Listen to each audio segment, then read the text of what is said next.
जय जय श्री राधे। भगवान श्री कृष्ण और भक्त मोर की कहानी। श्री कृष्ण को दुनिया में चाहने वाले अनगिनत प्राणी हैं।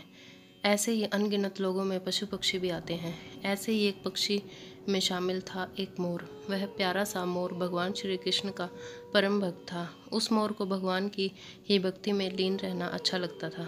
एक दिन वह मोर उड़ता हुआ गोकुल पहुंचा और जाकर श्री कृष्ण के घर के बाहर खड़ा हो गया। वह मोर श्री कृष्ण की एक झलक पाना चाहता था। वह श्री कृष्ण का आशीर्वाद भी पाना चाहता था। वह प्रत्येक दिन कृष्ण जी के घर के आगे जाता और एक ही भजन गाता, मेरा कोई न सहारा बिन तेरे, गोपाल सांवरिया मेरे, माँ बाप सांवरिया मेरे।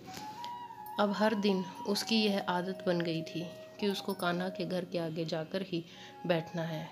कृष्ण हर दिन बाहर आना जाना करते, लेकिन पता नहीं क्या हो जाता कि वह मोर को देख ही नहीं पाते थे। मोर हर दिन भजन गाता था, लेकिन श्री कृष्ण मानो जैसे उसके भजन को अनदेखा कर देते थे। अब वह मोर बहुत दुखी रहने लगा था।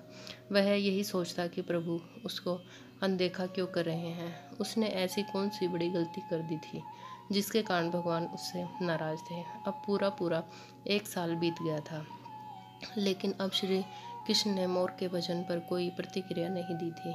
आखिरकार एक दिन मोर थक हार कर जोर जोर से रोने लगा।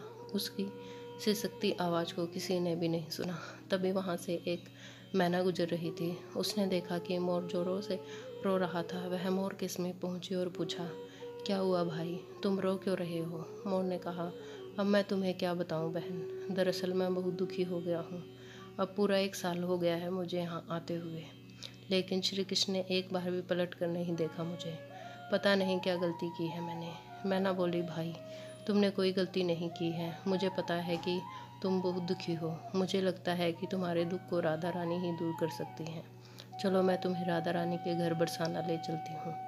फिर वह मोर और मैना बरसाना की ओर निकल पड़े। बरसाना पहुँचकर मोर और मैना राधा रानी के घर पहुँचे। मोर ने बरसाना में आकर भी श्री कृष्ण के लिए भजन गाया, जबकि मैना ने राधा जी के लिए श्री राधे राधे राधे बरसाने वाली राधे भजन गाया। जैसे कि राधा जी ने कृष्ण जी का भजन सुना, वह भागी दौड़ी हुई बाहर आ गई। राधा जी ने मोर को अपने हाथ उठा लिया। वह मोर को सहलाते हुए प्यार करने लगी।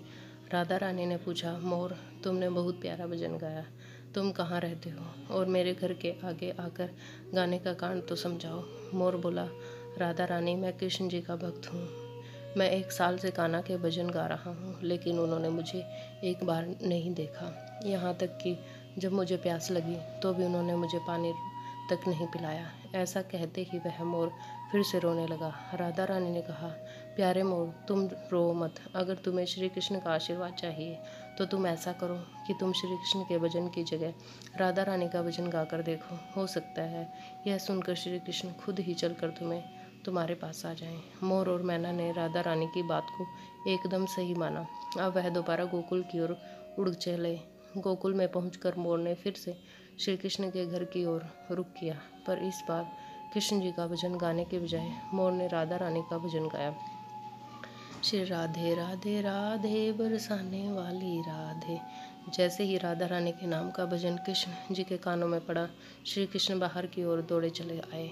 बाहर आते ही उन्होंने मोर को अपने हाथ में उठाया और प्यार से पूछा, प्यारे मोर तुम कहाँ से आए हो? क्या तुम बरसाना गांव से आए हो जो राधा रानी का इतना प्यारा भजन गा रहे हो? मोर ने कहा, हे भगवान, मैं तो गोकुल गांव से ही हूँ और मैं पिछले 1 साल से आपको यहाँ आ रहा हूँ, लेकिन आपने मेरी तरफ गौर करके एक बार भी नहीं देखा। ये तो छोड़ो, आपने मुझे कभी भी पानी तक नहीं पिलाया। श्री कृष्ण ने कहा, प्रिय मोर तुम्हारी बात एकदम सही है कि मैंने तुम्हें पानी तक भी नहीं पूछा और इसके लिए मैं पाप का भी भागीदार हूँ, लेकिन तुम पुण्यात्मा हो। तुमने सबसे बड़ा पुण्य का काम किया है कि तुमने राधा रानी का नाम लिया है। इसी पुण्य काम के लिए आज से हमेशा के लिए तुम मेरे दिल में बस गए हो।